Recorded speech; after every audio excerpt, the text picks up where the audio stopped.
We just care about what we're doing. On the commercial jobs, I think what generates all of our business is that we just have such a good team and they do such a good job. Yeah. And, these contractors don't have to worry about calling us and following up with us constantly. They don't have to worry about problems after the installation's completed. And they know we're there if there is an issue. Mm-hmm. They can call us and get a hold of us.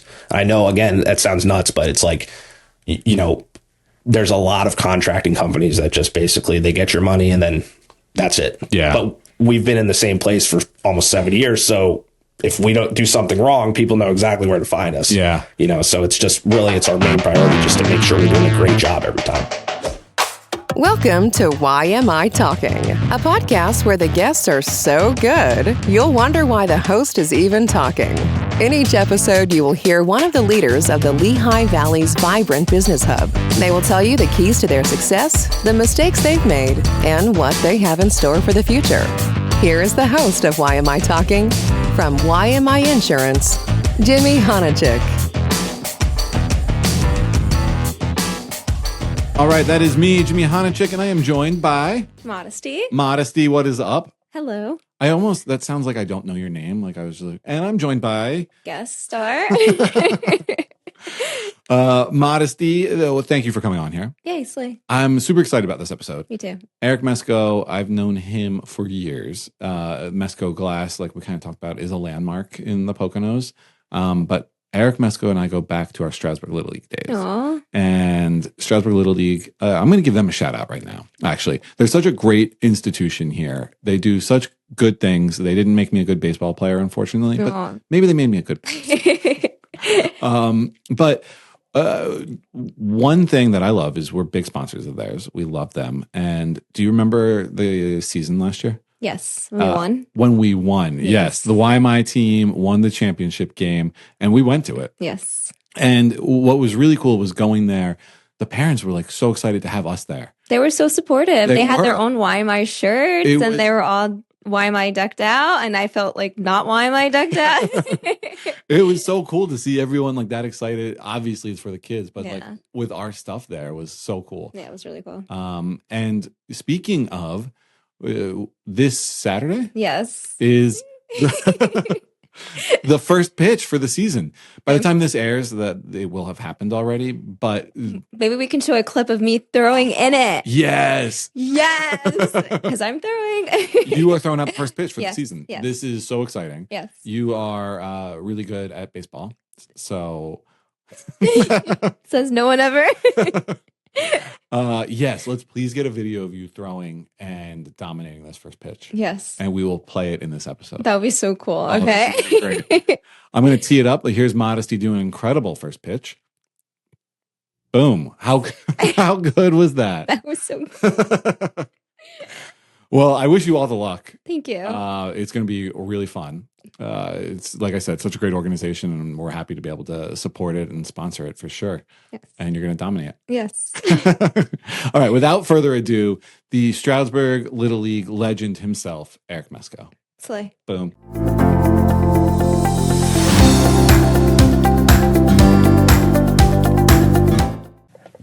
All right. I am so excited for this episode. What I love about season 4 and coming out with the Poconos is I get to yuck it up with people that I have known for years. And this is one of those instances. Eric Mesko, if you don't know him, then you are doing something wrong in the Poconos.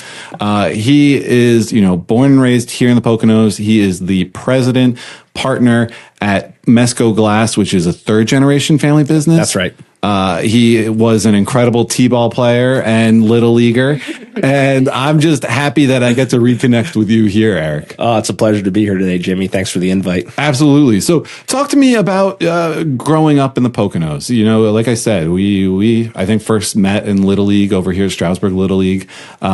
Just your experiences growing up here.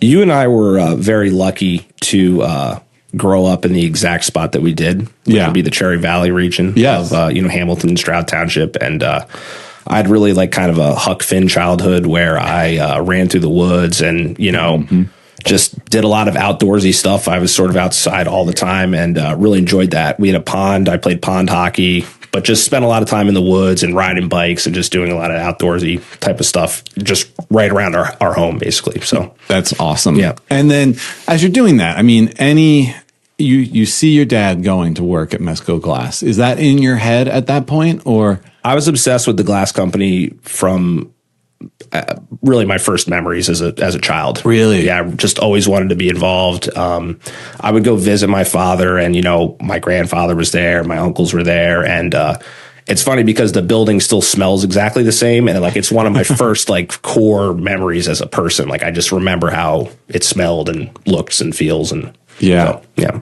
And so, I mean, watching your dad and your grandfather in the business, talk to me about, the family dynamic there. Are they getting along? Is it all, they see things eye to eye? Just how did you see that as you're growing up?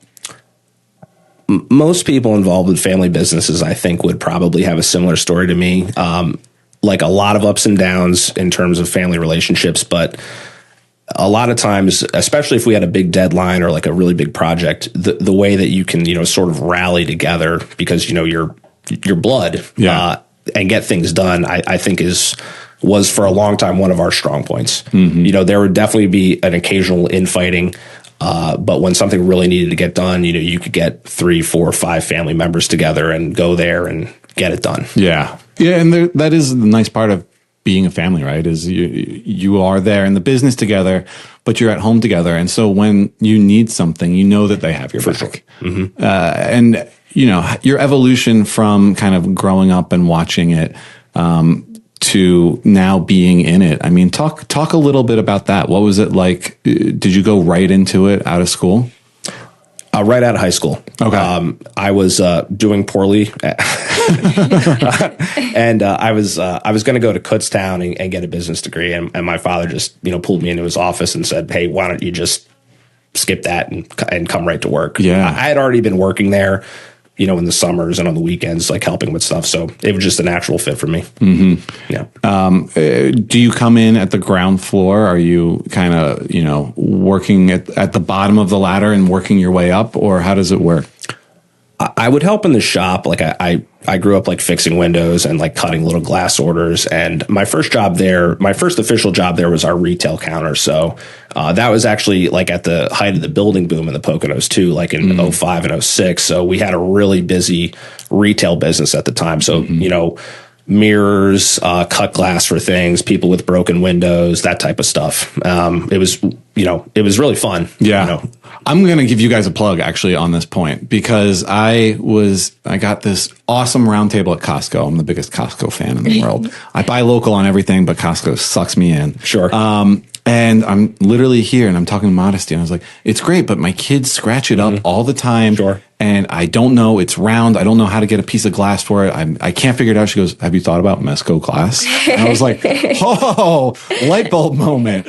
And so you guys make it so easy though. I literally went online, submitted a form, and before I think anyone even reached out, they had a quote to me. Yeah. So easy. Awesome. We got our second piece because I got it from my niece and nephew for during the summers when I was babysitting, and I was scared. We just moved into our apartment, and I was like, they're going to ruin our furniture. Yeah. And then I end up breaking it because I dropped my phone on top of the table from putting a planter on top. And so easy to getting a new one. They had my measurements ready, and I was like, can I just get a new one, please? Oh, that's great. I love hearing that.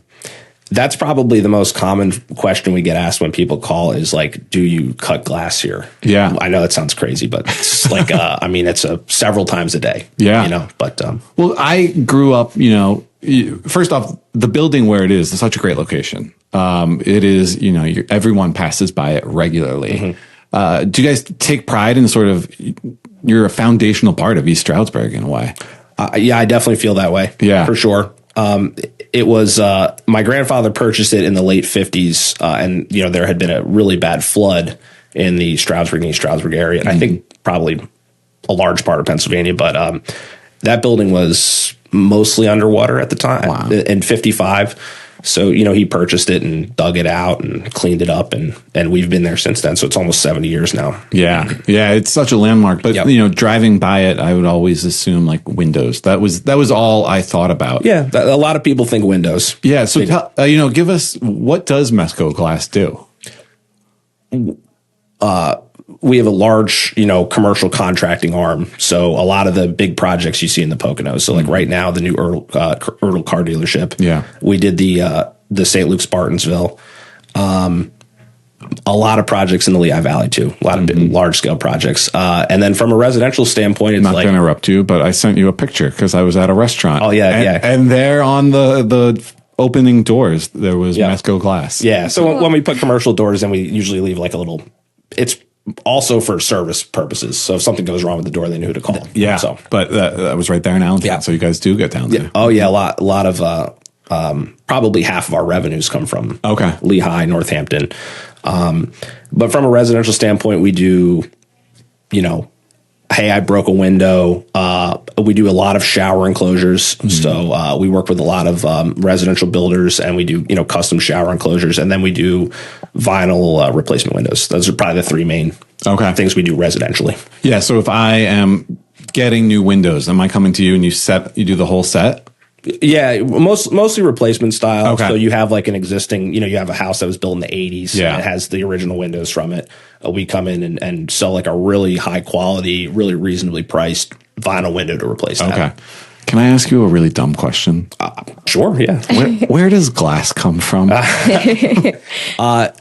About 5,000 years ago, I should know this better than I do, but basically, glass is an accidental human invention. I forget the exact like chemicals that come together, but it's mostly sand. Yeah. But like ancient humans like discovered it. Yeah. And then now we mass manufacture it. But a lot of glass, what's so interesting about it, and one of my favorite parts about it is it's essentially infinitely recyclable. So anything made out of glass can be turned into more glass. So broken pieces, glass bottles, like really anything, broken window, whatever. Basically, that's ground up. It gets turned into a thing called cullet. Okay. And then they mix that in with other materials to make more glass. Interesting. Yeah. That's cool. Suck on that plastic. I mean, it's so. People are always like, oh, what are they going to invent that won't be breakable that'll replace it eventually? And there are materials that are plastics that are essentially unbreakable that can do the same job as glass, except that they're, from a durability standpoint, they're not as good. They discolor, they get scratched, and they're not recyclable. Right. So it is really a superior material for a lot of things, but it's just like kind of fragile. People are sort of scared of it. It's almost as like a mythical. Yeah. But it is like an ancient building material. Like we've had it for thousands of years. Yeah. When you look at all the different things that we build out of, it is one of the oldest things we use. Yeah, absolutely. Do you have any cool glass projects that you've done that kind of stand out above the other ones? I think probably the St. Luke Spartansville building and the MOB in front of it. I mean, those are 6 or 7 story. We call it a curtain wall, but just a big, tall window system. Yeah. I mean, if you go look at that, like that's some real construction prowess. Like the whole building itself is really beautiful. The new car dealership we're working on is going to have an 80-foot car tower, like facing Route 80, and that's all glass around it. So basically, when you're driving down Route 80, you'll be able to see all the different cars they have. Like, how do you do that? I can't imagine 80 feet of glass is an easy accomplishment. Do we just have great people? Yeah. I mean, we just do. We have great installers, and we have great project managers, and we just get it done. And are you making the glass for something like that, or are you purchasing it and then doing the install work? And we're probably in the supply chain. We're probably the third or fourth element. Okay. So you're the primary manufacturer. The glass is manufactured in things called float plants. Okay. And the thing with them is like once they're online, they just make glass forever until they're shut down after like 20 years. So basically sheets of glass come off there, then it goes to like a fabricator. So who's going to turn it into insulating glass and temper it and that stuff. Then it comes to us. Then we install it. I love this because I think it's so easy to just be like, oh, they do glass, but there's so much that goes into it, right? I mean, where do you spend most of your time day to day?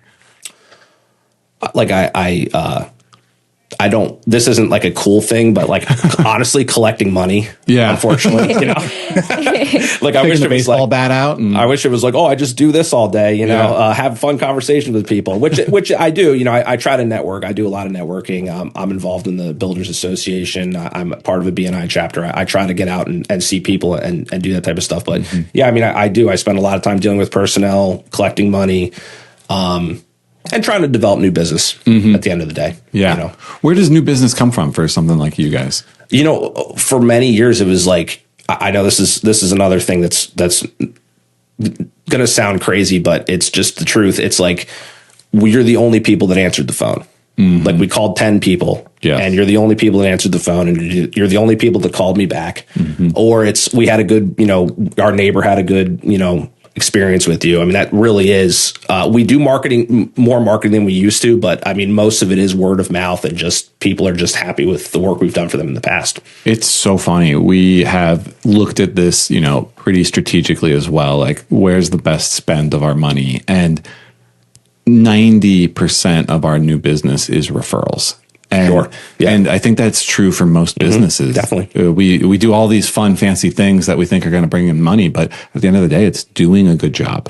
And that's something that clearly you guys take pride in. Absolutely. Yeah. A happy customer is my main priority. That's the thing I want the most. What makes Mesko Glass different from another glass company? You guys pick up the phone. That's a great start. Sure. But besides that, what makes Mesko Glass distinct and unique? I just think we care. Yeah. We just care about what we're doing. On the commercial jobs, I think what generates all of our business is that we just have such a good team and they do such a good job. Yeah. And these contractors don't have to worry about calling us and following up with us constantly. They don't have to worry about problems after the installation's completed, and they know we're there if there is an issue. They can call us and get a hold of us. I know, again, that sounds nuts, but it's like, there's a lot of contracting companies that just basically they get your money and then that's it. Yeah. But we've been in the same place for almost 7 years, so if we don't do something wrong, people know exactly where to find us. Yeah. So it's just really, it's our main priority just to make sure we're doing a great job every time. That's really interesting. And I've never thought about it like that, but you have been somewhere 70 years, right? And almost. There's a lot of history that goes into that and a lot of trust that you've built up. Do you feel the weight of that, like, goodwill and that trust every day? Yeah. How do you push through it, or how do you, live with that? I don't know. I'd probably be happier if I took a. No, I want the company to make it to 100 years. Yeah. I have a son. I'd love it for him to take over. I have a son and a daughter, so I'd love it if they're both involved. I say this a lot. Glass, and it sounds simple and silly, but glass allows human beings to see through walls. Oh, it's high like, five. Yeah, That's so good. Yeah. So it's like, I just feel like we have like we just have an important role. Yeah. It's just an important thing. And it's often overlooked. Like, there's no trade school for glazing. There's no there's no support network. It's like we basically bring people in, we teach them how to do what we do. Yeah. But because it's like a necessary thing that has to happen. Yeah. So that's really cool. Do the kids show any interest in it yet? My son is obsessed with construction. He's 4. Yeah. That's awesome. Yeah. So, he's obsessed with construction. He, I can't keep him, my wife sent me a picture of him yesterday. He had I have a backpack leaf blower. Yeah. He's 4, so he's, a little guy, and he was trying to get it on. Yeah. But he's always grabbing my tools and putting them everywhere and stuff. So he's obsessed with it. And, my daughter enjoys doing work. I'm not sure, but he just loves trucks and machinery. And, that type of thing. None of my children love insurance. I'm trying really hard here. Yeah, Jimmy. Did you? No, not at all. I got as far away from it as I could. Yeah. All right. There's hope. Sure. No, yeah. I mean, I'm just trying to brainwash them. Yeah. Oh, I am that's too. all. So yeah. I mean, I'm like, oh, here's a new. He's got 6 of the same Tonka dump truck. Yeah. 'Cause it's like whenever he sees one, he's like, oh, I need another one. It's like, okay, yeah, get you another one. Let's scratch that itch. Yeah. Uh-huh. It's funny, hearing your story. It's very similar to our story. 70 years, right about where we are. 3rd generation. I kind of have to cheat to get there, but it's 3rd generation. Yeah. I mean, it's just really cool to kind of live that legacy out. When you talk about caring about your clients and those sorts of things, does that come from your dad and your grandfather? Where do those values kind of come from? Yeah, I mean, they definitely have that. They ingrain that type of culture in me of taking care of people for sure. I'm on another level though with caring about our clients. Yeah, it's definitely a me thing also. Where I'm just again, it's just my main. I just want everybody to be happy. Like, I just don't want to ever let anybody down. From a customer standpoint. Yeah, absolutely. And have you always been that way? Like growing up? Yeah. I mowed lawns. Like when I was, the moment I got my driver's license, I mowed grass. Like I would work part-time at the glass shop, and I would mow lawns after school and all weekend. I just like always wanted to work. And, having my own like little thing taught me to be like, okay, you really have to take care of people. And so just sort of that just morphed into what I'm doing now. Yeah. And you love it? Yeah. Oh, yeah.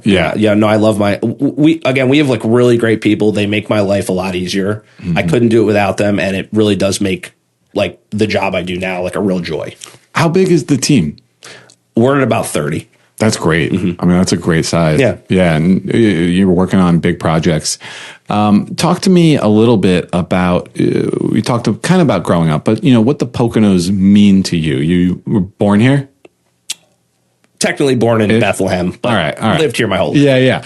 Yeah. Born and raised, I'm going to say it, sure. Here in the Poconos. Definitely. And, what does that mean to you? You've seen it kind of transform through the years. Talk to me about the Poconos to you. I mean, I just think it's a really nice place to live. And when you think about the convenience it has to just so many different things, I mean, that's why it's become so popular. Yeah. It's just now we have the water parks, but, just golf courses, skiing, availability. You can go to North Jersey and New York and do all kinds of fun things without driving that far. You can drive to Philadelphia. It's not that far away.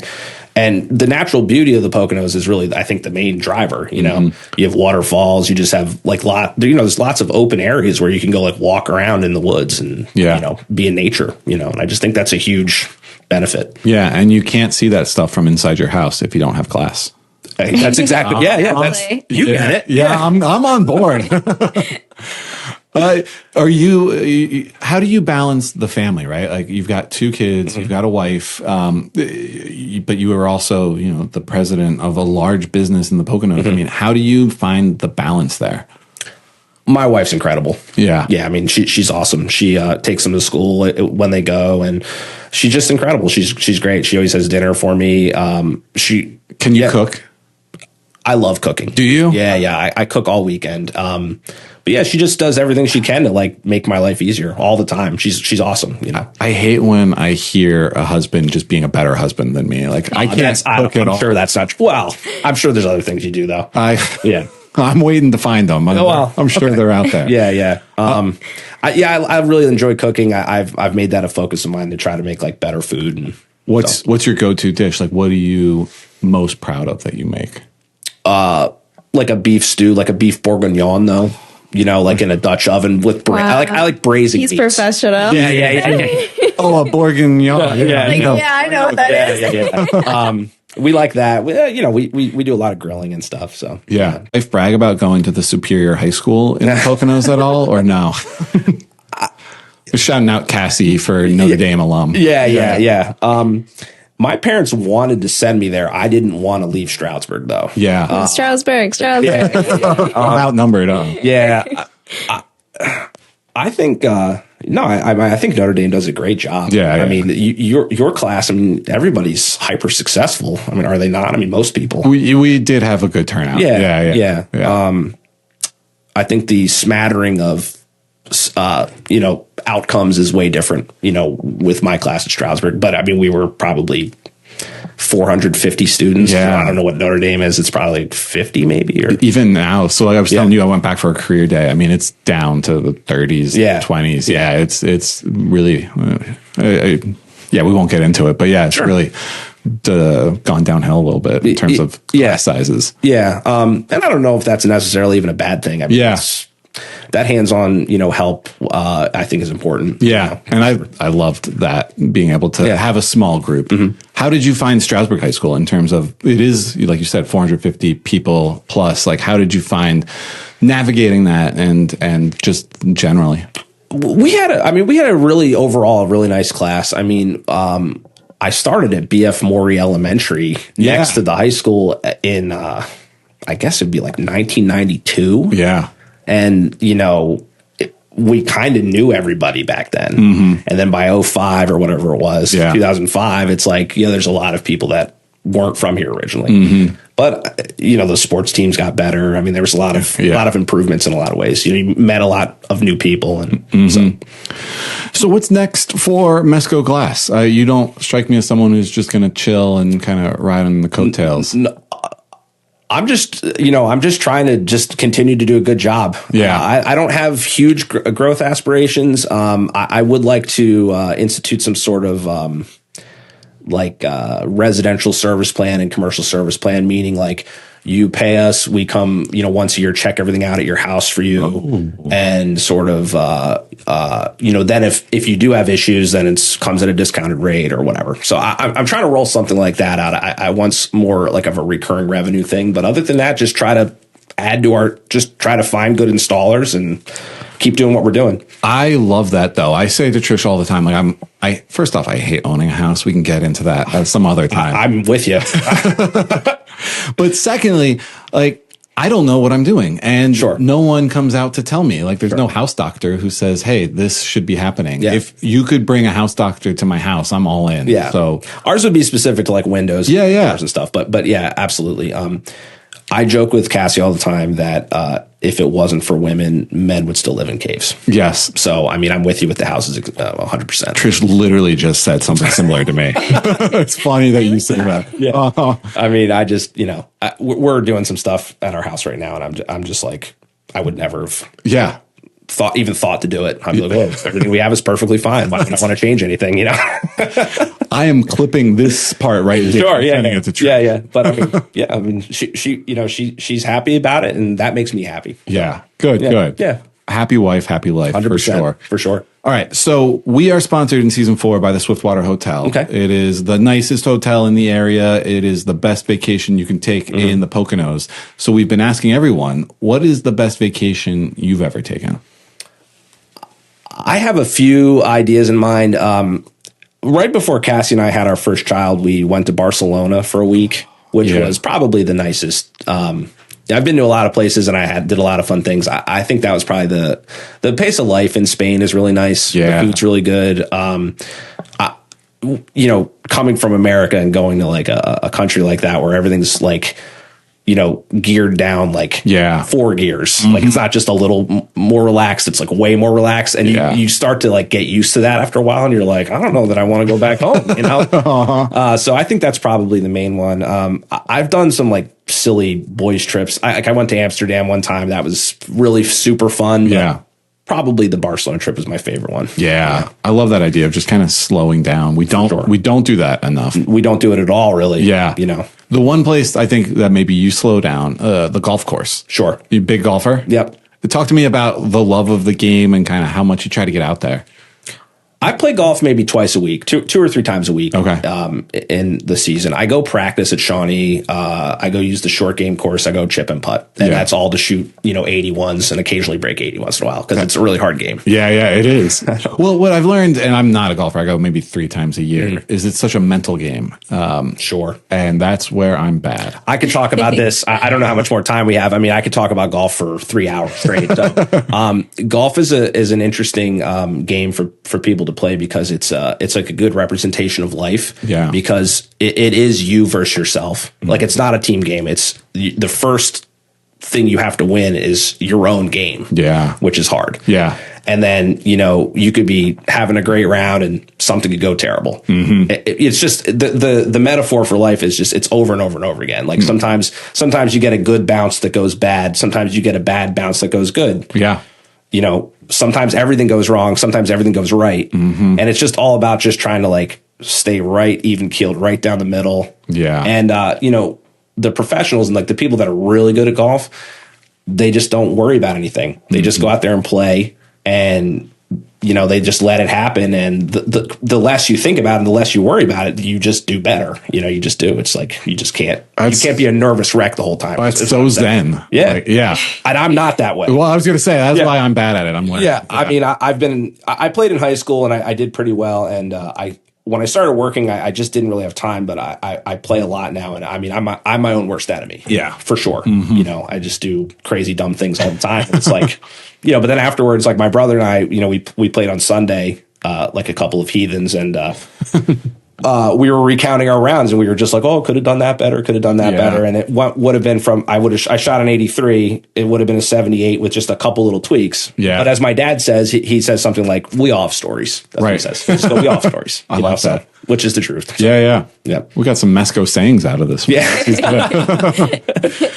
Anything that we didn't hit that we should have hit? Anything you want to talk about before we wrap it up? Not at all. I really appreciate the opportunity. This was awesome. I had a really fun time, and I just really appreciate the invite. No, I mean, truly, Mesko Glass is a part of the Poconos. Sure. And so getting you on here, it's a landmark. It's we're lucky to have you. I really appreciate you saying that. That's really meaningful. Thank you. Absolutely. All right, Eric, thanks so much. Thanks, Jimmy. Bye. Thanks for listening to another episode of the YMI Talking Podcast. If you enjoyed this and want to hear more content from amazing personalities in the Valley, please subscribe, leave a rating, and drop us a quick review.